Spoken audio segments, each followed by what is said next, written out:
नमस्कार जी दर्शकों, अभी हम सतलोक आश्रम सोजत में हैं। हमारे साथ में एक मेहमान हैं जो एडवोकेट हैं सुप्रीम कोर्ट में। तो उन्होंने यहाँ पे विज़िट करना उचित समझा, क्योंकि उनके साथ कुछ डायरेक्ट इनडायरेक्ट एविडेंसेस आए, उनको कुछ प्रमाण मिले और उनको कुछ चीज़ों से रियलाइज़ हुआ कि वहाँ पे एक बार ज़रूर विज़िट करना चाहिए।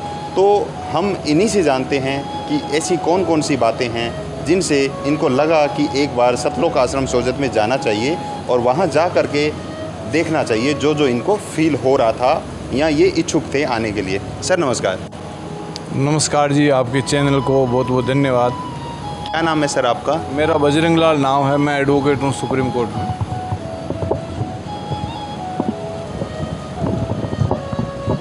तो सर कहाँ से हैं आप? मैं राजस्थान से हूँ, लाडनू होम टाउन है हमारा। सर आप एडवोकेट हैं और भारत सरकार का या किसी भी सरकार का एक जो टॉप है वो न्यायपालिका का आता है और उसी विभाग में आप हो एडवोकेट। तो उसी से जुड़ी हुई आपको बहुत सारी सरकारी नॉलेज है जो हमारे संविधान से है या अदर जो भी आती है। तो इसके साथ साथ में बहुत सारी जो धार्मिक रूप से जुड़ी हुई स्पिरिचुअल नॉलेज की बातें हैं वो कहीं न कहीं उससे दूर रहती है। तो संत रामपाल जी महाराज हैं, उन्होंने ज्ञान ऐसा दिया है जो जो उनके शिष्य समझे हैं उनसे हमने भी पता किया है। तो उनका जो मेजर जो पॉइंट है, मेजर जो पार्ट है वो ज्ञान से आधारित है। तो उनके ज्ञान को भी आपने थोड़ा बहुत समझा होगा, आपको कैसा लगा हमें पहले वो बताइए। अभी जो हमारे कंट्री में जितनी रिलीजन से संबंधित जो आइडियोलॉजी चल रही है उनमें हमने ये स्टडी किया है कि संत रामपाल जी का जो आइडियोलॉजी है रिलीजन से संबंधित, जो गॉड के प्रति जो कॉन्फिडेंस है आम सिटीजन का, उनमें पर्टिकुलर जो इनका आर्ग्यूमेंट और जैसे हम कोर्ट के अंदर एक रूलिंग पेश करते हैं तो इनका अपनी प्रत्येक आइडियोलॉजी है, उसमें विथ रूलिंग इन्होंने आम सिटीजन में अपना रिलीजन के प्रति ये कॉन्फिडेंस डेवलप किया है कि जो गॉड का असली जो उनकी डेफिनेशन है, डिफाइन है, वो क्या है। और उसी का ये नतीजा है कि जो इनका इंसेंट हुआ था, इंसेंट के बाद में जो अभी प्रेजेंस के अंदर जो इनकी लीगली इनकी जो सिचुएशन है, अभी कस्टडी में ये चल रहे हैं। और जो अच्छे जो लीगल स्पेशलिस्ट है उन्होंने भी माना है कि ये इनसेंट है, वो कहीं ना कहीं कोई इफेक्टेड है।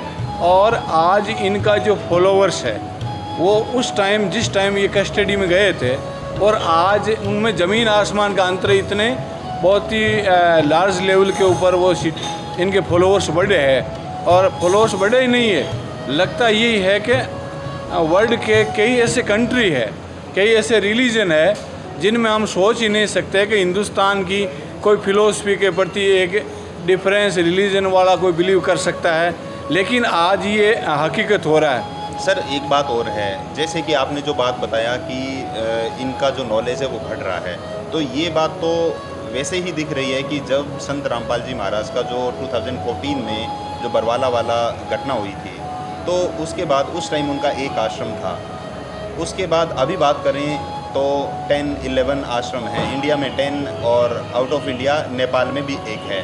तो हर जगह पे आश्रम हैं और वहाँ पे जो समागम होते हैं, एक साल में 6 से 7 समागम होते हैं बड़े लेवल पे। उन समागमों में एक ऐसी प्रथा है, हमारे इंडिया में भी है और अदर देशों में भी है, कि दहेज प्रथा, डोरी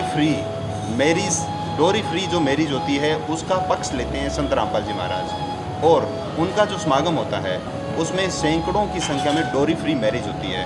तो आप उसके बारे में क्या कहना चाहेंगे? ये तो हमने प्रथम बार यहाँ आने के बाद में ऐसा हमने ये फील किया है, महसूस किया है कि जो सिविल सोसाइटी में भी संत रामपाल जी की जो यूनिट है वो वर्कआउट करती है। इसका हमको प्राउड है। और डेफिनेटली हमारी जो सोसाइटी है उसमें चाहे देश प्रथा हो या अन्य जो विभिन्न प्रकार की जो कुरीतियाँ हैं और उनको मिटाने की आवश्यकता है। जो अननेसेसरी जो खर्चे हैं एक इंसान जन्म से लेकर के और जब तक मृत्यु होती है उसका 50% अबाउ उसका पैसा है वो कुर्तियों में चला जाता है। Right. और अगर उनसे हमको मुक्ति अगर ये यूनिट दिलवाती है, संत रामपाल जी का जो विज़न है वो असलियत में ये एक भगवान का विज़न है और इससे बढ़िया कोई काम हो नहीं सकता है।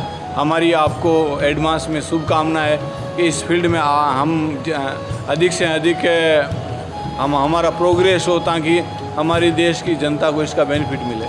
सर एक बात और है इसी से जुड़ी हुई कि आज ही प्रोग्राम था यहाँ पे दहेज रहित मैरिज हुई, तो उनमें हमने जो पुत्र और पुत्रियाँ थी उनके हस्बैंड एक परिवार से बात की, तो उसमें उनसे पूछा तो उन्होंने हमें बताया कि आज के टाइम ऐसा होता है कि जैसे ही मैरिज विवाह का नाम लेते हैं तो उसके साथ साथ ही दिमाग में बहुत सारी पिक्चर्स बन जाती है। पिक्चर्स जैसे कि हाँ हमने मैरिज पैलेस देखना है, उसको भी अच्छा देखना पड़ेगा।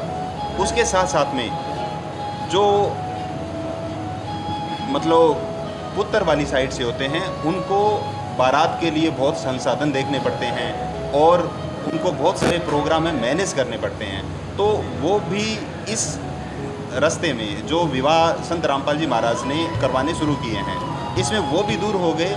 इसके साथ साथ जो लड़की के पिताजी हैं उन्होंने बताया हमें कि हम बहुत ही रिलैक्स फील कर रहे हैं, क्योंकि एक तो हम बच्ची को बेटी की तरह मानते हुए आ रहे हैं, लाड लडाते हैं और सिखाते भी हैं, शिक्षा दिलवाते हैं। उसके बाद अगर हमारे पास में दहेज के लिए पैसा नहीं हो पाता है, क्योंकि हम पहले कोशिश करते हैं कि उनको बहुत अच्छी शिक्षा दी जाए, पढ़ाया लिखाया जाए और संस्कार बनाए जाएं, लेकिन दहेज के कारण हम कहीं न कहीं लॉस में चले जाते हैं, डाउन हो जाते हैं। तो इससे हमें जब संत रामपाल जी महाराज के इस मिशन से मुक्ति मिली तो हम बहुत ही निश्चिंत हैं और बहुत ही ज़्यादा खुश हैं। तो इतने सारे जो कुरीतियाँ थी, इतनी सारी कुरीतियाँ थी, उनसे दूर करना और जो लड़के लड़कियाँ जिनकी मैरिज होती है उनके जो पेरेंट्स हैं वो बहुत अच्छा फील करते हैं। तो आपका क्या विचार है इस राय में? आज तक हमने ये सुना है कि कोई भी रिलीजन है या कोई फिलोसफर है या कोई आइडियोलॉजी पर्सन है वो ओनली फॉर जनरल सिटीजन को गॉड से मिलाने का काम करता है और कॉमन मैन ये समझता है कि हमारा जो डायरेक्ट है हमारी फैमिली इफेक्टेड हो रही है, जो इन कुरीतियों के कारण से हम इफेक्ट हो रहे हैं। जैसे दहेज वाला इशू है, ये बहुत बड़ा इशू है। अगर इस एक इशू को लेकर के हम समाज में एक विजन बना करके और कुछ हम अच्छा करने का सोचे तो डेफिनेटली संत रामपाल जी एक हमारे लिए एक गॉड साबित होंगे। और मैं दूसरे रिलीजन और जो फिलोसफर है, जो आइडियोलॉजी पर्सन है, उनको भी मेरी यही एडवाइस है कि आप संत रामपाल जी के आइडियोलॉजी को फॉलो करें और न आप आम सिटीजन को भगवान से भी मिलवाए और साथ में जो कुरीतियाँ हैं, जो आम जो जनता है उसको जकड़ कर रखा है, उनसे भी उनको मुक्ति मिले। क्योंकि सबसे ज़्यादा जो हमारा इकोनॉमिक है, हमारी जो अर्निंग है वो 70-50% है अबव, वो इन कुरीतियों पर खर्च होती है। इंसान अपने बारे में अच्छा करने का सोच नहीं सकता है, वो अपनी गर्दन नहीं उठा सकता है। और हम लोग अगर इस क्षेत्र में काम करें तो ये अपने कंट्री के लिए और ऑल जो वर्ल्ड के लिए भी एक आम मानवता के लिए ये एक अच्छा मैसेज होगा और इससे बेहतर और कुछ हो नहीं सकता है। सर एक चीज़ हमें बताइए कि आप जैसे भारतीय संविधान के लिए सुप्रीम कोर्ट में पैरवी कर रहे हैं न्याय दिलाने के लिए, तो संत रामपाल जी महाराज कानून की ऐसी कौन सी प्रक्रिया है जो आम समाज को करनी चाहिए और संत रामपाल जी महाराज के अंदर को फॉलो करें? आपको क्या लगता है जो कानून की जो सामाजिक कुरीतियाँ हैं उनको त्याग कर कानून की जो पथ पर चलते हैं, आपको क्या लगता है? कोई भी जो भी कुरीतियाँ हैं उसको भी हमारा जो संविधान है, हमारा कानून है, उससे आम जो नागरिक है उसको बचने की सलाह देता है कि ये कुरीतियों से दूर रहे आप। लेकिन संत रामपाल जी आज एक पूरे वर्ल्ड में आम जनता के एक आइडियोलॉजी पर्सन बन गए हैं। जिस प्रकार से हमारा हिंदुस्तान का जो एजिटेशन चला था, हमारा जो देश को, कंट्री को आज़ाद कराने का, और गांधी जी हमारे आइडियोलॉजी पर्सन बने थे। और भी कई क्रांतिकारी थे जो इस देश को आज़ाद कराने में अपनी भूमिका थी, लेकिन गांधी जी एक आज़ादी का नाम बन गए थे। ठीक उसी प्रकार से अभी पूरे वर्ल्ड के अंदर जितने भी रिलीजन बेस पर आइडियोलॉजी पर्सन है, या जो लोग उनको अपना आइकॉन मानते हैं कि धार्मिक सुधार, सामाजिक सुधार, उनमें पूरे वर्ल्ड के अंदर ऐसा पहला पर्सन है संत रामपाल जी, जिनको हर रिलीजन, हर कंट्री और हर भाषा को मानने वाला नागरिक है, इनको फॉलो करता है। अगर इनका विजन है, इनकी टीम के द्वारा या इनके मुखवाणी से, श्रीमुख से किसी कुरीतियों के खिलाफ में कोई प्रकार का आह्वान होगा तो डेफिनेटली हजारों लाखों लोग उसको फॉलो करेंगे और उस देश को, उस समाज को और पूरे अपने विश्व को उसका बेनिफिट मिलेगा।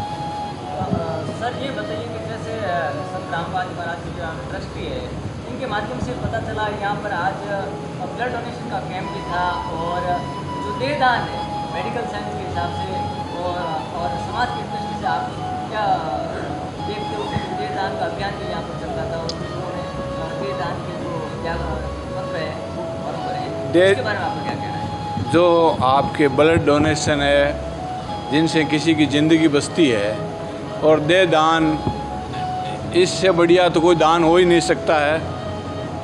तो ये जो सामाजिक क्षेत्र में जो चाहे आपका देश प्रथा हो, चाहे देह ध्यान हो, ब्लड डोनेशन हो, महिला एजुकेशन हो, और भी जो ऐसे सामाजिक सुधार की जो अभी समाज को जो आवश्यकता है अपने देश को, उस क्षेत्र में जो हमारे संत रामपाल जी की यूनिट के जो कदम बढ़ रहे हैं, वो डेफिनेटली आने वाले टाइम में एक विश्व में समाज कल्याण के क्षेत्र में, समाज सुधार के क्षेत्र में एक बहुत बड़ा उदाहरण पेश होंगे, और इसका समाज को, देश को और पूरे विश्व को बहुत बड़ा इसका बेनिफिट मिलेगा। मेरी बहुत बहुत शुभकामनाएं है कि हमारा संत रामपाल जी का जो विजन है, और भगवान क्या है, हर इंसान कहता है, कोई अच्छा वर्कआउट करता है तो उसके प्रति हमारा स्टेटमेंट होता है कि यार ये तो भगवान है, यानी ये एक सामान्य इंसान से अलग है।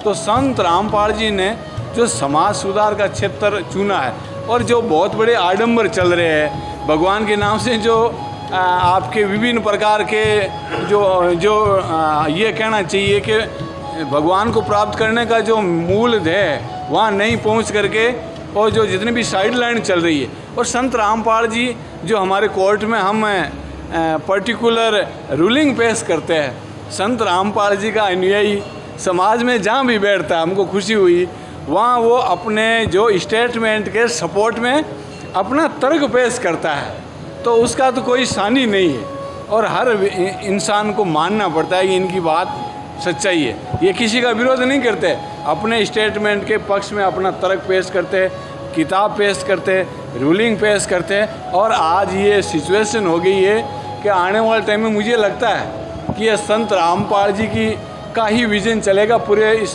दुनिया में, और ये भी हो सकता है कि इस मानवता का कल्याण करने के लिए, इस वसुधा का कल्याण करने के लिए ये संत रामपाल जी जो महापुरुष इस धरती पर, इस पृथ्वी पर, इस मानवता का कल्याण करने के लिए इन्होंने अवतार लिया है, और उसका बेनिफिट इस आम जनता को, पूरे विश्व को, पूरे विश्व कुटुंब को मिलेगा। और जो यहाँ मैं आया हूँ, हमने ये देखा है दिल्ली में इनके अनुयायी हमारे पूनम चंद जी डारा जो लाडनू से हैं, महसी बीकानेर से, ये लोग आए, तो इनका जो भी इससे रिलेटेड वर्कआउट था, हमने जनरली कॉमन इनका उसमें सपोर्ट किया, एज हमारे ये एरिया से बिलोंग करते थे। उसके बाद में हमको ये फीलिंग हुआ मैंने इनको कहा, मैंने कहा जी आपके रामपाल जी में तो बहुत पावर है, शक्ति है, आपका इस विजन में हमारा द्वारा हेल्प करना, हमको लग रहा है कि हम वो पहले वाला नहीं रहे, हम चेंजिंग हो रहा है, परिवर्तन हो रहा है।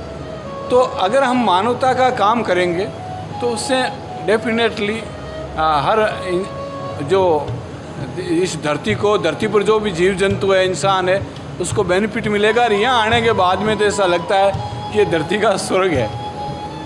इस सोजत की धरती को, राजस्थान की धरती को मैं सल्यूट करता हूँ, सलाम करता हूँ। तो दर्शकों, हमारे साथ में थे सुप्रीम कोर्ट के एडवोकेट लॉयर बजरंग लाल जी। इन्होंने हमें बताया जो इन्होंने यहाँ पे फील किया। संत रामपाल जी महाराज के सतलोक आश्रम सोजत में ये आए और यहाँ पे इन्होंने अपनी आंखों से देखा और जो इनको महसूस हुआ वो इन्होंने बताया कि जैसे नशे पे काम हो रहा है और दहेज रहित। तो दर्शकों, इन्होंने ये बात देख करके, यहाँ का माहौल देख करके बताया कि ये जो इनका ज्ञान है संत रामपाल जी महाराज का, ये बहुत जल्दी ही ऊपर जाएगा, बहुत जल्दी इसका प्रचार हो रहा है और बहुत जल्दी ही पूरे विश्व में ये फैल जाएगा। और अन्य भविष्य वक्ताओं ने भी इस बात का पक्ष किया है, वही इन्होंने अपनी आंखों से देख करके हमें बताया है। इस पेशकश में बस इतना ही, मिलते हैं किसी अगली पेशकश में। धन्यवाद।